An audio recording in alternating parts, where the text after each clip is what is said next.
Hello students, आज हम पढ़ने जा रहे हैं एक poem. The name of the poem is rain on the roof, जिसे लिखा है कोट्स कीने ने। कोट्स कीने एक अमेरिकन पोएट हैं। वह एक लॉयर और पॉलिटिशियन भी रह चुके हैं। तो इसमें देखिए, जैसा कि टाइटल से सजेस्ट होता है, the poem is about rain. Rain on the roof, roof माने आप जानते हैं छत होता है, तो छत पर बारिश हो रही है। तो घर में जो पोएट हैं वह अपने घर में हैं और बारिश का आनंद ले रहे हैं।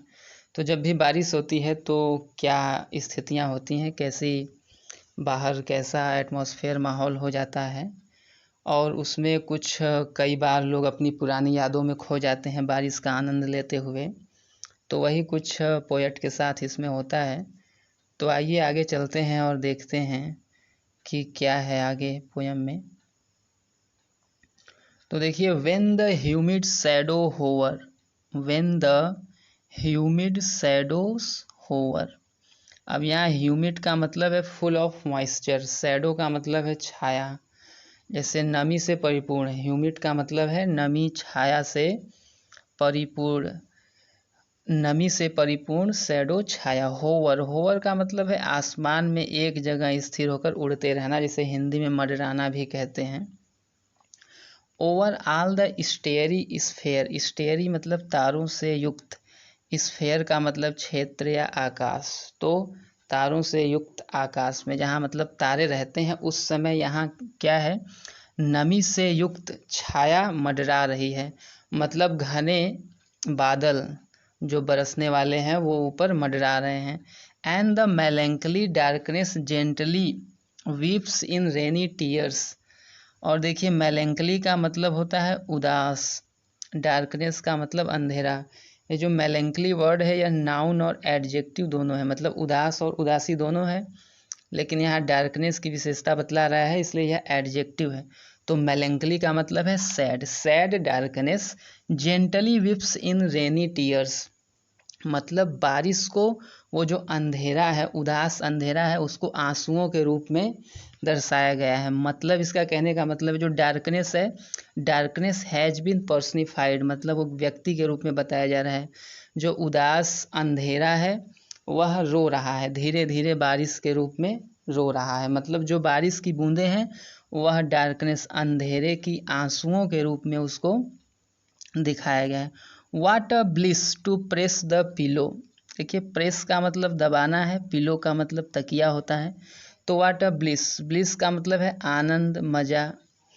तो ऐसे मौसम में क्या मज़ा है, प्रेस द पिलो, तकिए को दबाने का मतलब बेड में अपने लेटे होना। ऐसी इस जो शब्द से मतलब यही है कि बेड में लेटे होना। तो इस समय जब बारिश हो रही है तो बेड में लेटे होना कितना आनंददायक है।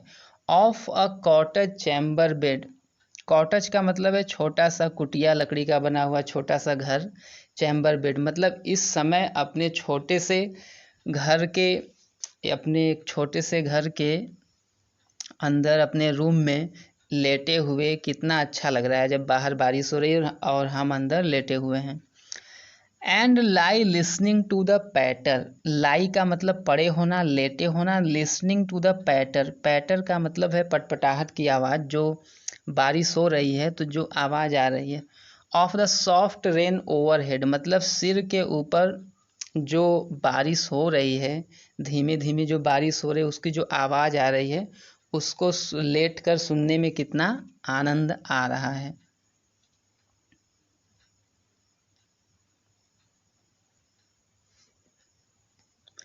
Every tinkle on the singles, देखिए टिंकल मतलब जैसे छोटी घंटी की आवाज़ या टिक टिक की आवाज़, और सिंगल्स का मतलब है कि स्मॉल रेक्टेंगुलर वुडन टाइल्स, मतलब जैसे लकड़ी का घर बना हुआ है तो उस पर जो लकड़ी की टाइल्स है उस पर जब बारिश की बूंदें गिरती हैं तो जो आवाज़ आती है दैट इज़ टिंकल। तो जो आवाज़ आ रही है, has an echo in the heart, जो बारिश के कारण छत पर बारिश की बूंदें टकराने से आवाज़ आती है, that has an echo in heart, वह हृदय में एक कंपन उत्पन्न करती है, गूंज उत्पन्न करती है। And a thousand dreamy fancies, fancy का मतलब कल्पनाएं होती हैं, ड्रीमी मतलब स्वप्न से परिपूर्ण। Thousand into a busy being start, मतलब ऐसे समय में मन में हजारों कल्पनाएं उत्पन्न होने लगती हैं, मतलब स्टार्ट हो जाती हैं ऐसे समय में, जब हम बारिश हो रही है, बूंदें टप टप गिर रही हैं और हम अपने बिस्तर में सोए हुए हैं। And a thousand recollection, and a thousand recollection, recollection का मतलब मेमोरीज है, पुरानी यादें, हजारों पुरानी यादें। व्यू का मतलब बुनना होता है।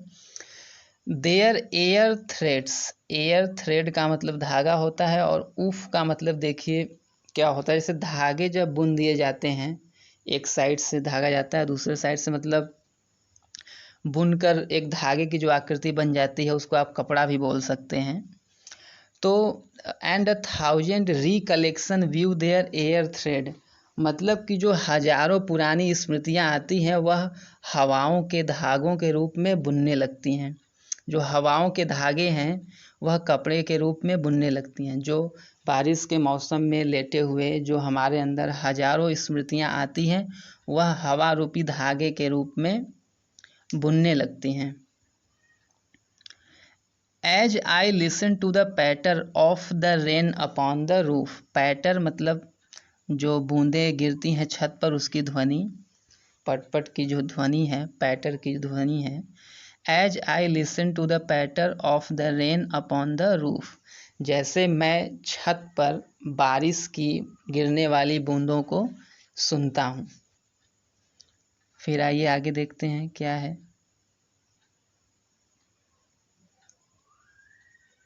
Now in memory comes my mother, now in memory comes my mother, अब मेरे स्मृति में मेरी माँ आती है। Now in memory comes my mother, वह लेटे हुए हैं तो उनके स्मृति में उनकी माँ आती है। As she used in years agone, देखिए यूज्ड का मतलब जो पहले आती थी, ईयर्स अगॉन मतलब जैसे उनके यादों में उसकी माँ पहले आती थी, तो इस समय वह बारिश के मौसम में लेटे हुए हैं तो उनकी यादों में उनकी माँ आ रही हैं। To regard the darling dreamers, darling का मतलब देखिए प्रिय होता है, प्यारा।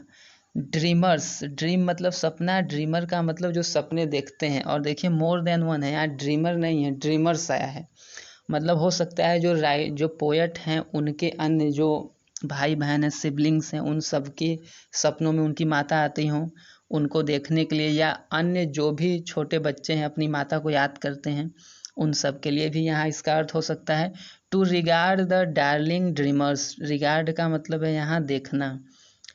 तो जो बच्चे, प्यारे बच्चे जो स्वप्न देख रहे हैं उनको, स्वप्न देखने वाले प्यारे बच्चों को देखने के लिए उनकी माता आती है। She left them till the dawn, dawn का मतलब होता है अर्ली मॉर्निंग, सुबह जब सूर्य की पहली किरण पड़ती है जिसे उषा काल भी कहते हैं, तो तब तक मतलब जब तक वह स्वप्न देखते रहते हैं और उनकी माँ उनको सी लेफ्ट छोड़कर चली नहीं जाती, तब तक ये जो है उनकी यादों में आती रहती है। To regard the darling dreamers और सी लेफ्ट देम मतलब उनको छोड़ के जाने तक वह उनको देखती रहती है। यहाँ ER है, er is an archaic word, archaic का मतलब है जो पहले इंग्लिश में प्रयोग होते थे अब फॉर्मल इंग्लिश में, मॉडर्न इंग्लिश में प्रयोग नहीं होते हैं।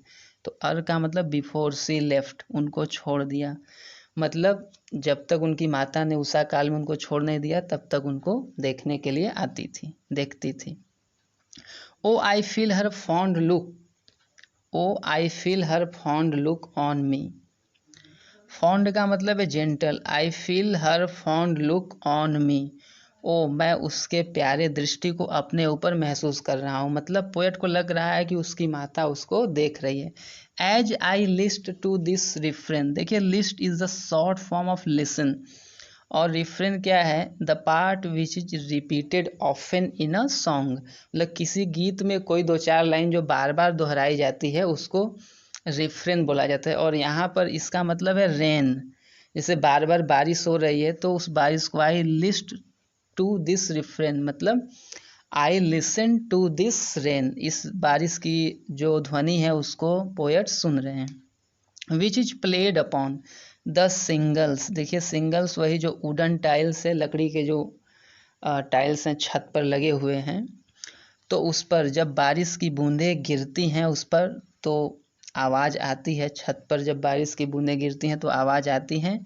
और जो पैटर ऑफ द रेन, जो बारिश की ध्वनि है, पैटर की जो ध्वनि है, बारिश होती है तो जो छत पर गिरने पर, टकराने पर जो ध्वनि होती है उसको मैं सुनता हूँ। तो यहाँ पर हम देखते हैं कि यह बारिश का मौसम है और आप भी जब कभी बारिश में इस प्रकार अपने घर में लेटे हों तो आपको भी कुछ याद आ सकता है। तो यहाँ पर हम देखते हैं कि पोएट बारिश में घर में लेटे हुए हैं और उन्हें कुछ बारिश को देखकर पुरानी यादें उनकी ताज़ा हो जाती हैं। तो this is a famous poem which has been composed by Coates Kinney. यह काफ़ी एक प्रसिद्ध पोयम है। तो हमने यहाँ पर इसको पढ़ लिया और आई होप कि आपको समझ में आया होगा। So that's all in this video. अब मिलते हैं अगले वीडियो में एक नए टॉपिक के साथ।